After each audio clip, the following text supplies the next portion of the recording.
Hey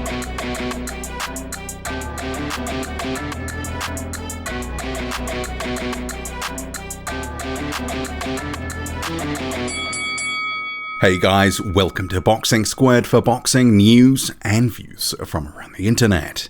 Jarrell Big Pharmacy Miller has made his first post to social media since failing yet another PED test. So Miller deactivated his Instagram account for a time. That is his main form of communicating with fans on social media, but he's since reactivated, and see here on screen, here is his statement. You can see in the picture, me against the world, and we'll come to that because really, isn't it Jarrell Miller against Jarrell Miller?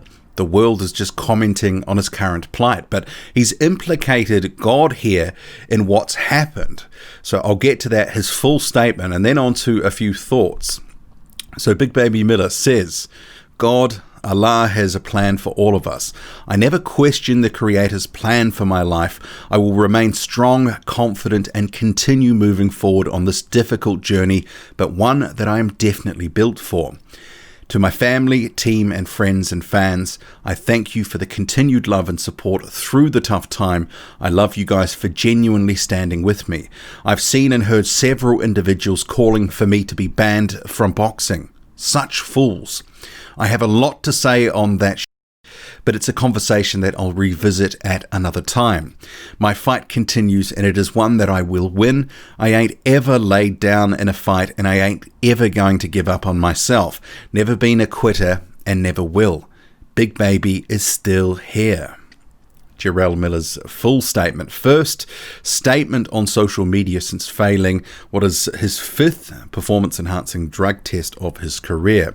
Bearing in mind there was a 2014 incident, a failed test, and then 3 failed tests in 2019. So you can say 3 different instances, but multiple failed tests. So Miller there, seemingly putting some of this at the feet of God, saying that he's not questioning his Creator's plan for his life. But the thing is here, God didn't make you put anything in your system. And Miller has run the line in his exclusive interview, which was on the Fighter Network a few days ago, that he knows, and him and his legal team know how something came in to be in his system. He's not denying that there's a failed test. So for the people that are saying, wait for the B sample, we don't have to. Miller has acknowledged there was a failed test. He has even said he's willing to serve a suspension. And for those who have short memories and forgot that, here is that from that interview. Absolutely not. I should not be banned. I'm prepared to accept my suspension, and I'm willing to do my monthly testing duration for my suspension. But to be banned for life, no, you're out of your mind. So he believes some substance that he's ingested had the banned GW1516 in it.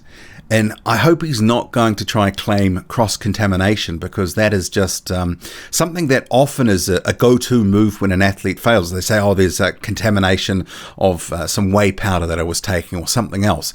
But excuse me if I'm not thinking about this correctly, but since when did the supplement factory double as a performance-enhancing drug factory? Because when people claim cross-contamination, are they basically saying that there was banned substances at the point of origin in the factory? That's seeming, I mean, when you think about it like that, it sounds completely farcical. But putting some of this down to he's never questioned the Creator's plan for his life. Well, God didn't make you take any substances. That was on Jarrell Miller. That's on you, Jarrell. That whole graphic here, and here is again on screen, me against the world.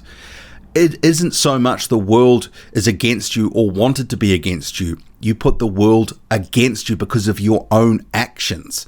People didn't put this in your system. You put this in your system.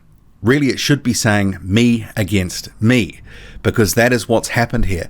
Jarrell Miller, for whatever reason, has put something into a system, and the fact that he's trying to sort of, he's not denying that there's something in his system, but he's sort of said it because of legal reasons he can't go into too much detail. But the fact is, it was in his system. He needs to actually own some of this. And actually, you can see off onto the left here of Jarrell Miller, there's actually, I can see Eddie Hearn here. There's some other people there as well. I didn't realize it was some boxers. But yeah, Jarrell Miller's got to take some personal responsibility here, because that statement, when you go through it, it's all about him basically deflecting and not taking any responsibility for his own actions. And this is not the first time he's been in trouble because of taking a substance that he was not allowed to have in his system ahead of a fight. So he actually does need to own up to this, cop up to this, instead of sort of saying, you know, I don't question God's plan. Well, God didn't put this in your system. You put this in your system. He is completely unrepentant here. And I think that's why a lot of people have an issue with Jarrell Miller, because this is a pattern here. Not only has he taken substances, you know, previously, he's also tried to deny previously that it was his fault. Even though a year or so ago, he sort of said he'd made some mistakes, yada, yada, yada. He tried to walk it all back in recent months ahead of what would have been a scheduled fight against Jerry Forrest on July 9th. There was a campaign he was running during lockdown, walking back all the statements and trying to put the blame at the feet of others. And now he's seemingly doing it again, implicating God here, but also making out it's him against the world. It is you versus yourself. And if we just move to this comment that he's seen and heard several individuals calling for him to be banned from boxing, such fools, well, effectively after his own actions, even if he's not given a life ban, it's probably going to be some sort of suspension, which he says he's willing to take. And he's already over 30 years old now. So if it's 2, 3, 4 years, whatever it is, a decent chunk of his prime is going to be sitting on the sidelines. And if he comes back, or maybe it's more a case of when, given that he's burnt off a couple of the big promoters, Matchroom, then Top Rank now, who's going to be willing to take a chance on this guy? You have to ask that question. Jarrell Miller's career could effectively be over. He is a talker, he is entertaining, but people probably just can't take him seriously now and believe him. And if he's, you know, taking performance-enhancing substances for low-level fights against Jerry Forrest, you know, we're just going to have to question everything that's happened in his career and everything that happens going forward. I don't think anyone will legitimately believe that he's clean, that he can be clean, given his indiscretions. And we'll have to see where things go with the Nevada State Athletic Commission, but he was licensed by them. So whatever happens next in terms of his case and the way that they deal with it, he is going to get some sort of sanction. Okay, so this current section, which you're hearing right now, this is not part of the original video, but I saw another post on social media from Jarrell Miller. It was in his Instagram story, see here on screen, and this is something I wanted to make sure that I got into the video because it is worthwhile talking about. It's another sort of dancing on the head of a pin tactic, and that pin must be straining at the weight of Miller's hefty size. He says, stop thinking every time you hear banned substance, it's steroid. Totally false. Now, the thing is, though, he made this argument in that big sit-down interview or over the internet interview he did with the Fighter Network, his first one that he came public. The thing is, it doesn't matter. A steroid is a type of banned substance, but it doesn't mean it's all banned substances. But at the end of the day, why does that matter? If it's banned, you can't use it. Miller seems to be implying here that because it's not a steroid, that it seems to make it more okay than it otherwise, you know, should be if it was a steroid. He's like thinking in terms of a tiered system here. But the whole drug testing sort of liability, you know, it's a strict liability system. Miller can't have anything in his system that's on the banned list. And if there is something in his system, you have to explain why.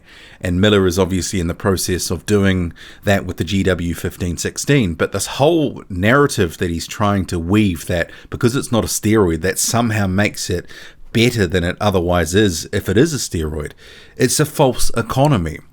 He had a banned substance in his system. He shouldn't have.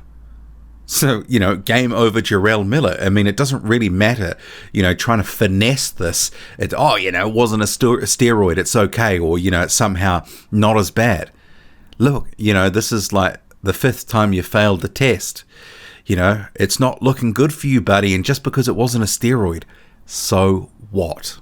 And now I'll just get on to the final piece of the video, which I recorded ahead of this. So I guess just in closing and just to sort of recap the situation, it's another missed opportunity for Jarrell Miller with a social media post, because he's kind of missed the point and missed what fans would have been expecting of him, which is to own up to his own actions.